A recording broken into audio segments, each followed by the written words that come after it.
Welcome back to the Oceania International Championships. We've seen the Juniors Division, we've seen the Seniors Division, and that leaves one more game, the Masters Division Finals. My name is Adam Doricott, and I am joined by the wonderful Aaron Zeng to close out this tournament here in Sydney. Yeah, I'm so excited. This is the very last finals of all the games that we've had in this tournament. We've concluded with Pokken in the trading card game, and we've had two new champions crowned in the juniors and seniors division. So there's only one match left, and I think everyone has been waiting for this match. Really exciting teams, really exciting players that we've seen throughout the entire weekend, and I'm sure we're in for a great match. Yep, we did get to see a whole lot of these players on stream yesterday. The full top 8 bracket being played out for your viewing pleasure at home. We'll start over on the left side. We saw an interesting matchup between the Oceania representatives. Isaac won that one, but then we see in the bottom of that side, Jens Arne McKinnon managing to win his match. He took down Oceania's last Pokemon player in this one, and then made it all the way into the finals. On the other side, it's still going to be some European representation. Alessio Yuri Busquetto goes by Yuri predominantly to his friends and other players, but being able to win against Alberto Lara, the #1 in championship points in North America, and then keeping on that trend of defeating North American players, Ashton Cox felled in the semi-final. Yeah, really exciting games. This is definitely one of the best top 8s I've ever seen, and anytime we play with a new format and a newer metagame, it's always cool to see what kind of strategies and teams are able to jump up to the top. I believe in the top 8 that we had yesterday and top 4 matches, there was only one set that didn't go to 3 games, and so it's really cool to see so much equal skill, so much bouncing back and forth, and I really hope that we're in store for a great match here between Yuri and between Jens. Yeah, I really believe we are. We are going to start looking at these teams. You did mention, of course, that they had some interesting teams, and I think the matchup here has been something I know you and I were discussing off screen a little bit earlier. What a good match we have in store for you. On the left of your screen, Yuri, and on the right of your screen, Jens. Starting, of course, we take a little look at their previous achievements. Yuri is no stranger to the top tables, particularly at these international championships, and the biggest international tournament of all, the World Championships. Yeah, absolutely. Yuri's just been absolutely on fire in this last couple of seasons. You know, he's played in Day 2 of the World Championships, made his first top cut last year by finishing 9th. He was one of the higher seeds there. He's gotten top 16 at multiple international championships, I believe 3, and this is actually his 4th top 16, but of course now he is in the finals. And I know in each of those internationals, we were talking to him yesterday, he was a little bit disappointed because he was so close. At all of them, he was just one game away from moving on to that top 8 and continuing to fight for the title, but he wasn't able to win. This tournament, finally, he's able to advance to the top 8. He's making it count. Here he is in the finals, really wants that first international title, and we'll see if he can get it. Yeah, he's going to be really hard-pressed to do it, though. I don't think his opponent is going to give it over to him just that easy because of his pedigree. Jens Arne McKinnon here, a slightly shorter list, I think it's fair to say so, making this final appearance even more impressive. Winning a mid-season showdown, hey, it's still a tournament and it's in this format, and he's brought such a fantastic and I think interesting team, a Pokemon there in the top left that not everyone expected to see. One of my personal favorites, the Nidoking. Yeah, absolutely. I mean, the Nidoking, but also the Togekiss, the Rotom Wash. We were talking to Jens, I believe Dewey was interviewing yesterday, and he said, yeah, you know, I used this team in the older days of VGC back all the way in 2015, and it seemed like it could still work. You know, Nidoking beats all the Tapus and Fairies, so let me just update it a little bit. So it's really cool to see all these older Pokemon coming out, and Jens is really impressed me throughout this entire tournament. You know, he went 7-1 in Swiss, and he won both of his top cut matches, so he's 9-1.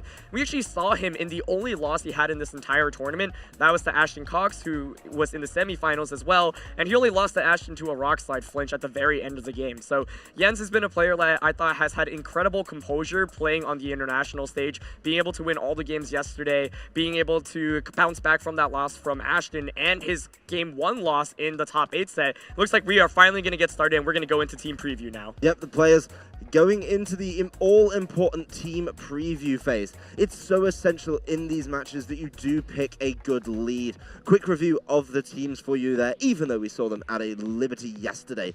Metagross, Tapu Lele, Amoonguss, Zapdos, Tyranitar, and Landorus, the Therian form, from Yuri's side of the field. And over on Jens's side will be the Nidoking, Tyranitar, Metagross, Rotom Wash, Togekiss, and Landorus. So actually 3 Pokemon the same on each, but 3 three very different ones outside of those. Yeah, absolutely. I think speed control is going to be really important here. Both players do have the Tailwind option, so I would not be surprised to see both the Zapdos on Yuri's side and the Togekiss on Jens's side make an appearance. Now, if you look at Jens's team, he really wants to get that speed control going, because if he does, he's able to sweep through with something like that Nidoking. We are going to see the Zapdos immediately come out from Yuri's end. Yeah, I think this is such an important lead. Landorus and Zapdos over on Yuri's side of the field, matched by the Nidoking and the Togekiss, so both players aware that Tailwind is such an essential option. The big thing here, though, is when you exclude those Tailwind Pokemon from the equation, the matchup does swing very quickly in Yuri's favor. Of course, the Landorus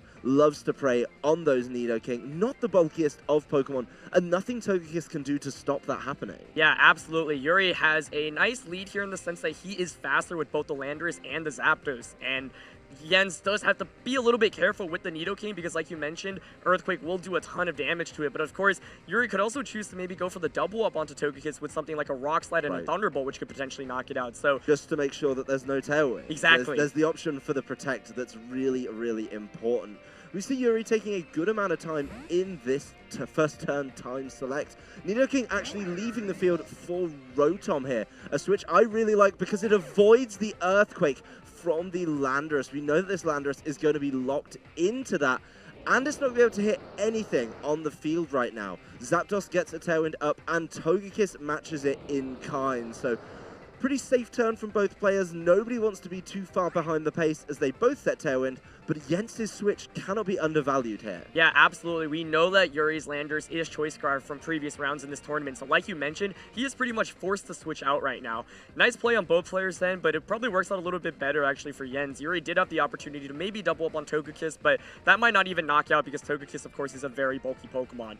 Rotom is able to come in, now pressures Landorus with something like a Will-O-Wisp, can also just go for some damage on the Zapdos. And one thing that is always scary is that Togekiss does get access to that Heat Wave, so it could just maybe fish for a burn or two, but Tapu Lele, not a Pokemon that really cares about getting burned. Yeah, I mean, this is a pretty safe switch for Yuri here because both of these Pokemon on Jens's side aren't exactly threatening it. It does get to set up its Psychic Terrain, and we do see the Nidoking coming back in place of that Togekiss. So Nidoking coming in now, it knows that it's not going to get caught by the Landorus. The Thunderbolt was heading towards Togekiss, and Nidoking with the ground typing, no damage there, as Rotom fires a Thunderbolt of its own back, getting a little bit of damage on Zapdos. So these switches, that's 2 for 2 on beautiful switches from Jens. Yeah, the switch in, does obviously catch the Thunderbolt, but Yuri, I think, is still in a pretty good position, even though he has been playing super safe, because now he's in a position where Tapu Lele is out. I think Tapu Lele is incredibly good against Jens's team, especially when the Tailwinds are matched.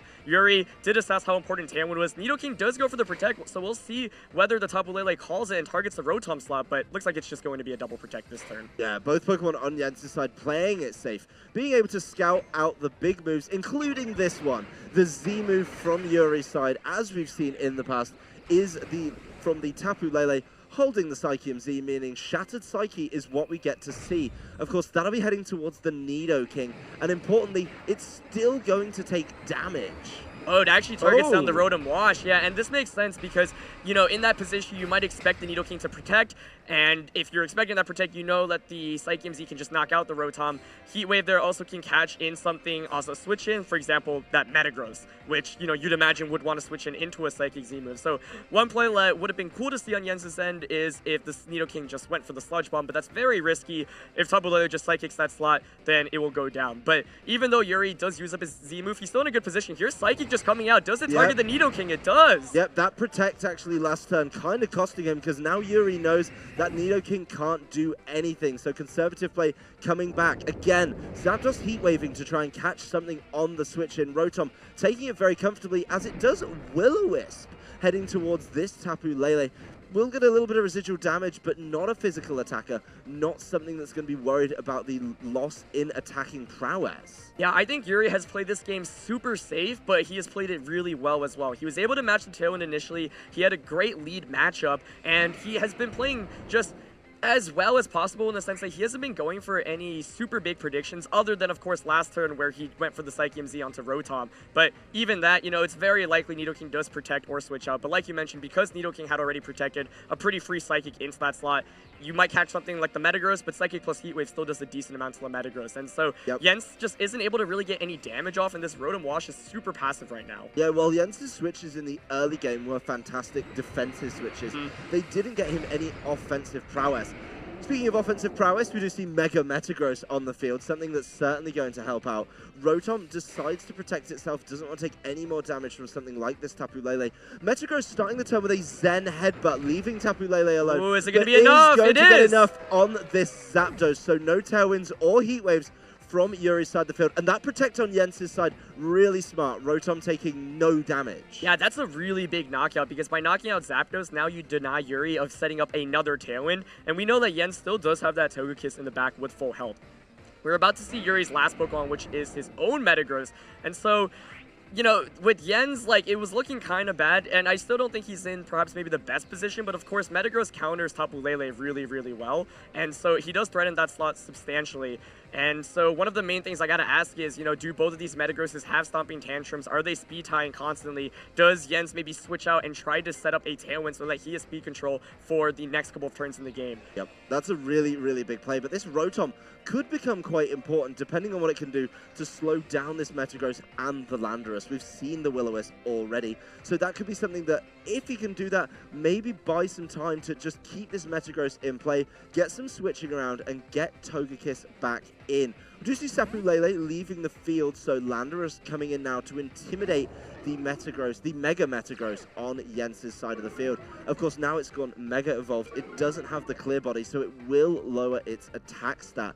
The Metagross Ite activating over on Yuri's side of the field, so it's going to be some Mega Metagross mirror matching here. That's a whole lot of M's in that sentence, but alliteration isn't going to hurt anyone. Metagross on Yuri's side actually deciding to protect, as we do see Metagross Iron Heading from Jens' side, will connect with Landorus, do a good amount of damage, and Rotom's Will-O-Wisp targeting down the Metagross. Yeah, so Jens there did have an opportunity to potentially double up onto Tapu Lele's switch out. You maybe go for a Ice Punch or just an Iron Head as we saw on a Hydro Pump to just eliminate the Landorus.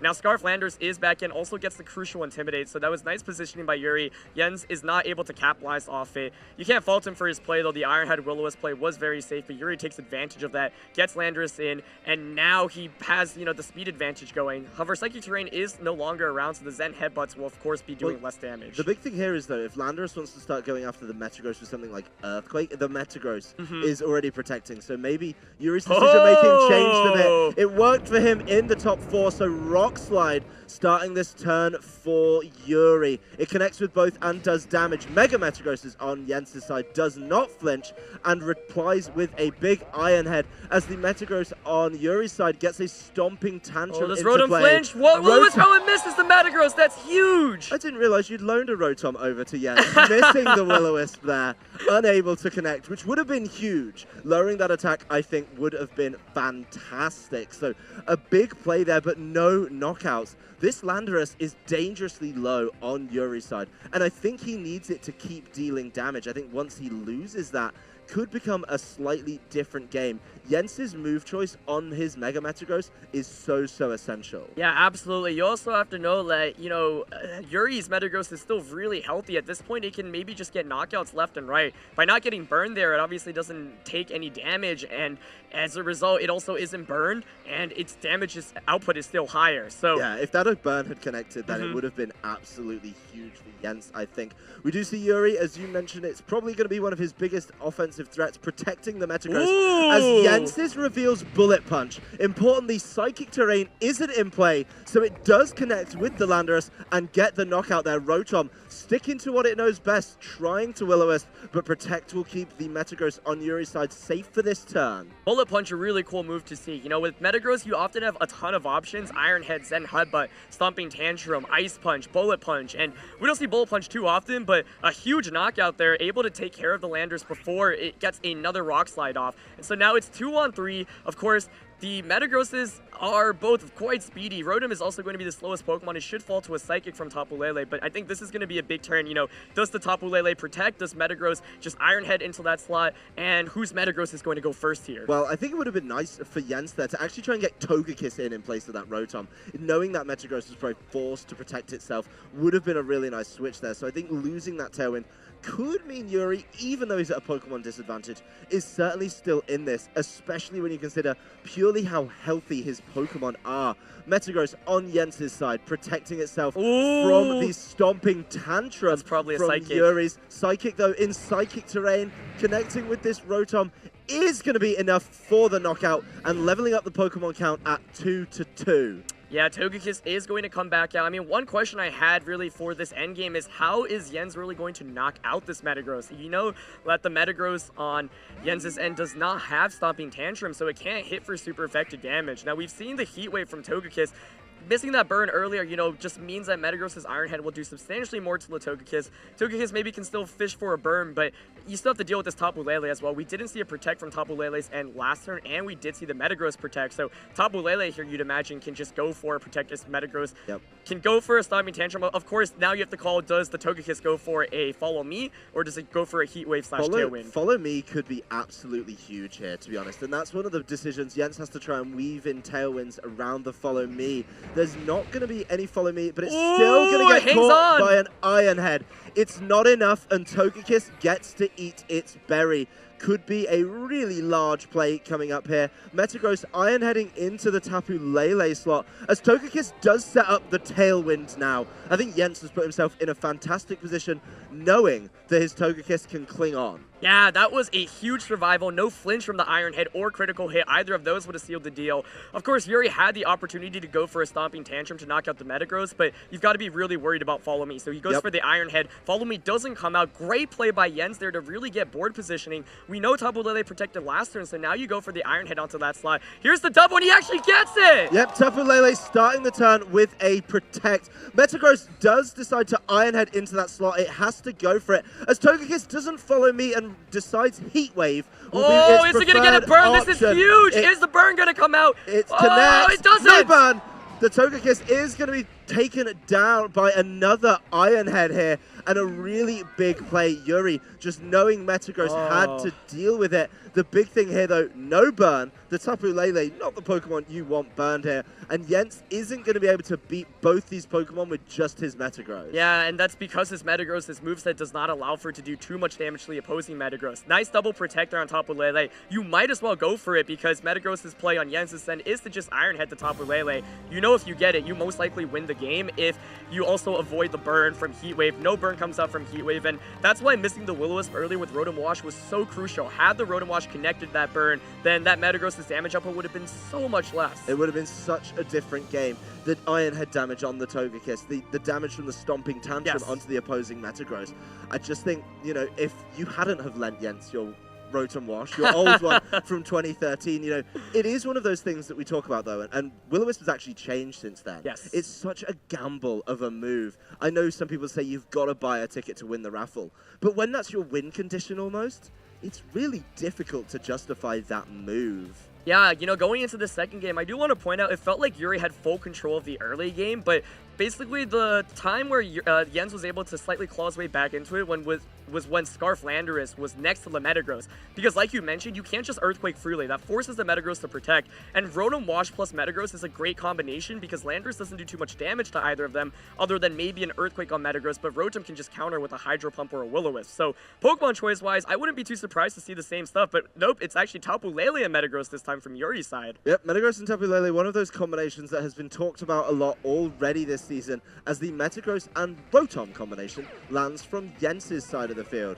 I think this is going to be a really big turn. An interesting point to note, though, when we look at Yuri's moveset on his Metagross, he doesn't actually have access to Zen Headbutt. Right. He's decided to forego that. So this Psychic Terrain that the Tapu Lele has set up only benefits Jens's Metagross. Of course, it benefits Tapu Lele as well, and Rotom has to be so careful of the Shattered Psyche. That game could have been so much different if Shattered Psyche had taken an early knockout. Right, I mean, Jens here does have the opportunity to maybe just go for the safe Iron Head and Will-O-Wisp onto the Metagross slot. That's exactly why we're going to see Zapdos come in here. Doesn't want to get the Metagross burn. Yuri knows how important Metagross is to conserve in this matchup. Wouldn't be surprised to see a Protect here maybe come out from the Tapu Lele as well. To match the Protect of a Rotom as well. Exactly. If Rotom's so scared of that Shattered Psyche, could be one of those plays from Yuri to call the Protect and just keep yourself safe for that turn. Tapu Lele, as you called it, Aaron, starting the turn with a Protect. We've got to see what Rotom does here. It doesn't Protect, so it has options to do that next turn, but the Metagross Iron Head will not connect, and the Will-O-Wisp connecting with another one of those special attackers on Yuri's side of the field. Yeah, so Jens once again playing it pretty safe, right? He's saying, okay, I'm going to Iron Head to cover the Tapu Lele option, so that means the Rotom Wash can safely get an attack off, but unfortunate for Jens because the Metagross doesn't stay in. Instead, it's Zapdos, which really doesn't mind getting burned. We've seen that the Zapdos is quite bulky, has means of recovery as well.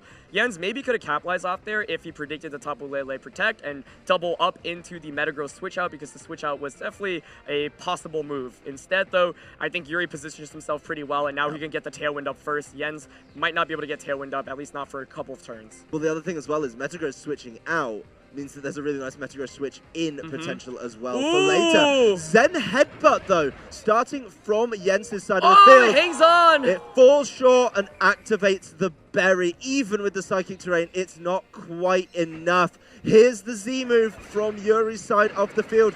No Protects, meaning it's doing its full complement of damage. I think the amount we saw to Rotom through the Protect means it's not looking so peachy right about now. Yeah, it's probably going to get this knockout, and you saw that Yuri was pretty happy when the Zen Headbutt came out from Metagross. Jens probably trying to get the knockout on the Zapdos to deny Tailwind, instead doesn't even knock it out. Shatter Psyche comes out, does get the clean knockout onto Rotom, so that means the threat of burn is no longer around, but Zapdos does not flinch from the Zen Headbutt, also gets the Tailwind, and that puts Yuri up in a fantastic position. Yeah, Jens really had a decision to make there. What did he want to stop? Now, the guaranteed option was stop the Shattered Psyche with something like the Iron Head, but thinking of a potential switch to the Metagross that he saw leave turn one scared him so much, he decided to go for the big play, which was going to be a Zen Headbutt onto the Zapdos. It falls short, and now this Nidoking does not want to be here right now without any Tailwind support. Yeah, this is the main thing. You know, the Zapdos gets the Tailwind as well, and Yuri's Pokemon are just naturally a little bit faster than Jens's bar the Metagross. And so the Zapdos hanging on there, like, that is such a big survival, because if it doesn't hang on, it gets knocked out, which means that Yuri loses his Tailwind option. Instead, not only does it survive and heal up a little bit, it also gets the Tailwind up, like you mentioned. And so now Zapdos, Tapu Lele, and everything in the backside of Yuri will be faster than Jens's side for a couple of turns. So now the question is, how is Jens going to play around this? You'd imagine he's got to protect Nidoking, but let's see if he tries to make a big play. Yeah, there's no big play from Nidoking this turn. He's got to keep himself safe till he can get some knockouts, the Psychic from Tapu Lele, just simply heading that way, as Zapdos starting to wear down on this Metagross with the Heat Waves. A burn here would be an absolute devastator for Jens. He's not going to get burned, and he's actually going to fire a Zen Headbutt towards that Zapdos to finally knock it out. The big thing, though, Tapu Lele is still there on Yuri's side of the field. Yeah, because Yuri does not have Zen Headbutt on Metagross, Tapu Lele is his one way of actually getting the one-shot in Metagross, and I think Jens, they're probably predicting the Tapu Lele to maybe protect or switch out.